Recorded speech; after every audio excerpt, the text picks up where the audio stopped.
Cette semaine, il y a effectivement 4 événements. Une semaine un peu chargée en foot qui m'a ramené à la phrase qu'on entend souvent. Ouais, quand tu es trop habitué à manger caviar, foie gras, enfin ce que tu veux selon la formule et les expressions que les uns et les autres aiment utiliser. Oui, c'est trop, ça devient trop, on finit par se lasser. Et puis on entendait également ça à chaque fois qu'il y avait les débats sur les Super League et autres championnats qui resserreraient les élites. Et cette semaine, elle était un peu particulière cette semaine parce qu'on a quand même démarré avec un match absolument incroyable, donc Inter-Barça, où même s'ils ont été battus, on a vu cette équipe du Barça. Moi, très honnêtement, je suis d'accord pour l'avoir une fois par semaine sans problème, hein, parce que j'adore ce qu'elle fait, j'adore son jeu, ça me régale, il n'y a pas de problème. Le lendemain, c'était peut-être moins bien, on va dire qu'il y avait le côté émotionnel, et de toute façon, en termes de football et d'intensité, on était également sur des standards très élevés. Bon, après, on est passé à la soirée de Ligue 1 multiplex, qui en termes de suspense était intéressante, mais en termes de football, voilà, tu regardes un peu les stats de ce qui se passe, le nombre d'occasions que tu vois, l'intensité des courses, le volume global du match. Là, déjà, tu prends en dessous les pieds. Alors après, arrivé le dimanche, il faisait beau, dimanche après-midi, comme ça. Le match était à 16h15. Je me dis, ouais, il y a eu beaucoup de foot cette semaine et tout. Celui-là, on l'a déjà vu, c'est le 4e cette année. Et je ne sais pas pourquoi, il m'a pris l'idée que je pourrais peut-être pas le regarder. Tu sais, à force d'entendre, ouais, c'est un peu toujours pareil, machin. J'ai raté les 10 premières minutes. J'ai vu que ça s'anime un peu, je me suis dit, mais t'es complètement con, quoi. Allez hop là. Et j'ai regardé. Et j'ai encore vu un match extraordinaire. Alors après, il y a les fines bouches, ouais, les défenses, machin. C'était un match incroyable en termes de suspense. Encore une fois, le Barça a donné sa leçon de football. Encore une fois, honnêtement, il y a mal, moi, 2 fois par semaine, ça va. Je ne vais pas saturer. Je vais supporter, moi, ces petits extérieurs du pied, les accélérations de Rafinha, Francky de Jong revenu à un top niveau. Aucun problème, moi, ça va, je me porte pas trop mal à avoir regardé ces 4 matchs-là et regarder ça. Donc oui, je me suis éclaté, c'était une grande semaine de football et bon, ça nous ramène le côté... je ne sais pas pourquoi il y a cette espèce toujours de discours que je trouve un petit peu démago. Ouais, mais notre petit championnat... Ouais, mais sauf que notre petit championnat, il est mort, notre petit championnat. Ça me fait de la peine de le dire, mais encore plus quand tu vois qu'aujourd'hui, notre Ligue 1, parce que la soirée, elle s'est quand même finie avec les trophées UNFP. Bon, on parlera tout à l'heure des réformes et de la loi qui se prépare sur les réformes. Mais de toute façon, on est en train de la tuer, la Ligue 1, avec la répartition qu'on a donnée. Il n'y a plus rien, en fait. Il y a le PSG, ils ont 9 joueurs. Très honnêtement, si je suis Donnarumma, je suis énervé. Sur ma deuxième partie de saison, honnêtement, ils mettent le 11 du PSG, si vraiment on veut être objectif. Mais arrêtez, m'inventez pas Cherki, je l'adore, Cherki. Mais mettez le 11 du PSG. Comme ils ont régalé sur la deuxième partie de saison, allez-y. Allez au bout du truc. Arrêtons d'essayer de chercher quoi que ce soit. Je voyais Kevin hier, il disait ouais, il faudrait qu'il y ait Rabiot. Monsieur, mais... Ce sont les joueurs qui votent. Après, Daniel, oui, c'est ça, c'est important de le préciser. C'est des joueurs qui ont choisi ça. C'est pas politique. Vous avez compris que volontairement, si on veut se dire la vérité, il y a un gouffre qui est tellement énorme entre le PSG et les autres qu'il y aurait les 11 du PSG quand il n'y aurait rien du tout. Donc, qu'on y aille une bonne fois pour toutes. Parce que, vous savez, en Italie, c'est à peu près la même. Qu'on y aille, vas-y, précise, Daniel. Non, mais qu'on y aille, qu'on ouvre les yeux sur ce que doit devenir le football. Puisque de toute façon, nous, économiquement, ça y est, on s'est écroulé. Nous, ça y est, on s'est écroulé, on va créer la chaîne, on va avoir 150-200 millions de budget. Bon, on va encore nous raconter des histoires sur le fait que le PSG s'intéresse réellement à la Ligue 1 ? Non, ce qui fait vibrer, c'est en plus cette année, on a vu, puisqu'on est en état de paroxysme total, puisque le PSG est carrément en finale. Tu vois, regarde, ils sont allés gagner à Montpellier. Bon, Montpellier, mauvais exemple, parce que n'importe qui peut battre Montpellier en ce moment.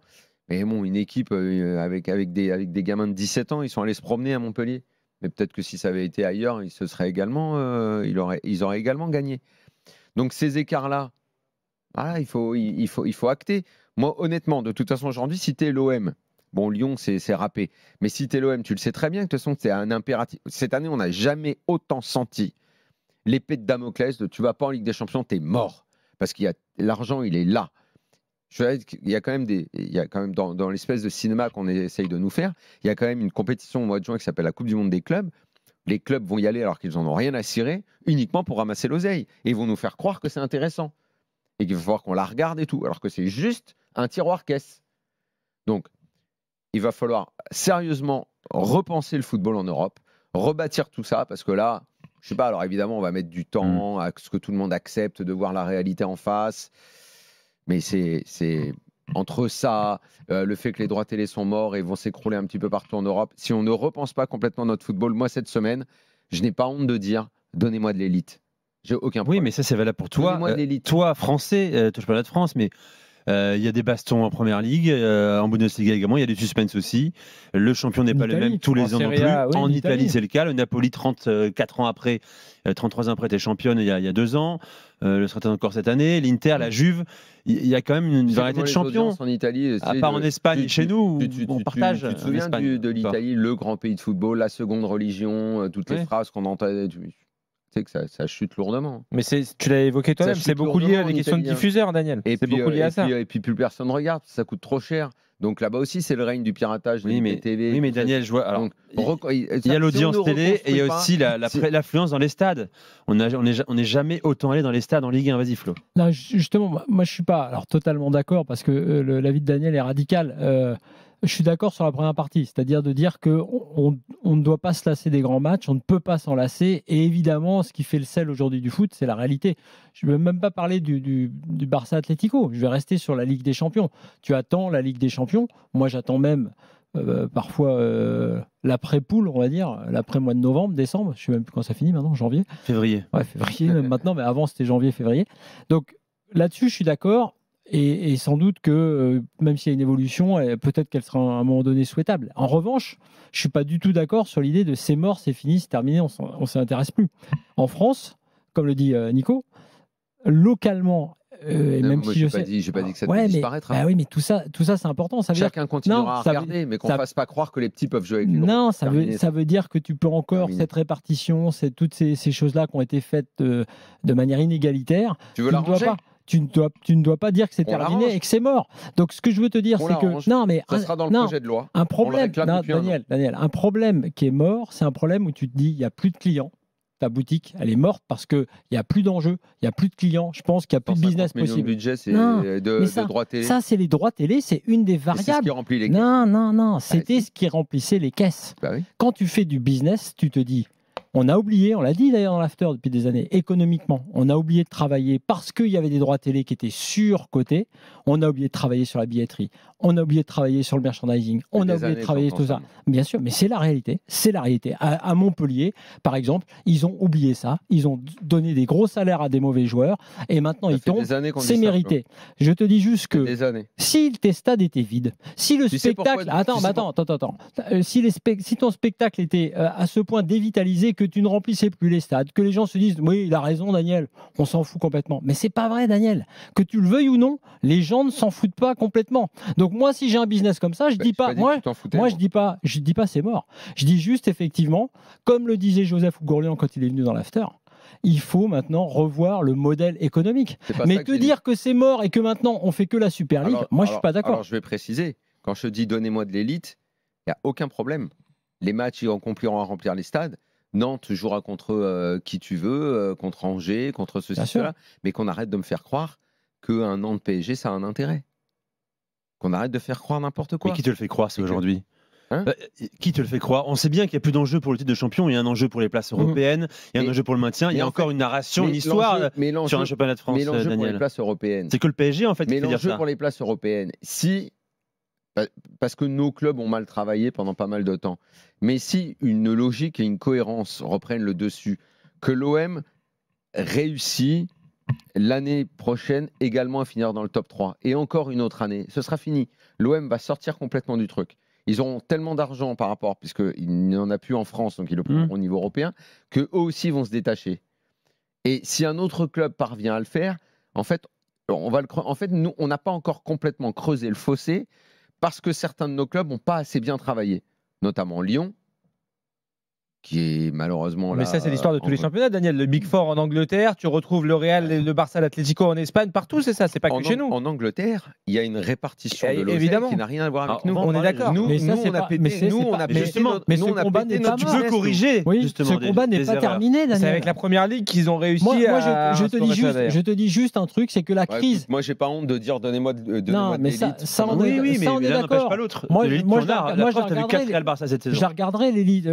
regarderai oui, avec plaisir et même avec plus de plaisir. Moi, j'ai dit, toi, je suis plus sévère que toi d'ailleurs sur le multiplex de samedi soir. Je pense qu'il était même de très mauvaise qualité. C'était un mauvais, multiplex et donc une mauvaise avant-dernière journée.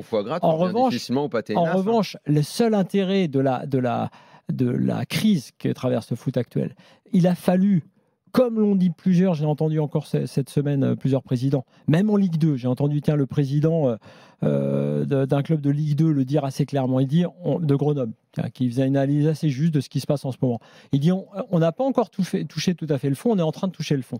Et donc, évidemment, derrière, tu es obligé de faire différemment. Regarde, l'histoire de la chaîne et du diffuseur, tu es obligé de faire différemment, tu vas être obligé de répartir un peu différemment et tu vas être obligé d'inventer des choses. Mais tu as plein d'endroits en France où plusieurs dirigeants te disent, on fait un nouveau stade, petit, machin, les loges, on cherche des places supplémentaires parce qu'on a besoin de ça et ça. Donc un spectacle où tu cherches des clients, tu sais que tu as des clients déjà qui sont en attente, c'est pas un spectacle qui est mort. Je suis convaincu que si demain il y a réforme et révolution et on fait un championnat supranational où tu mets les 4 meilleures équipes de chaque championnat et tout, t'inquiète pas, c'est déjà la nouvelle formule de la Ligue des Champions quasiment. Il leur manquera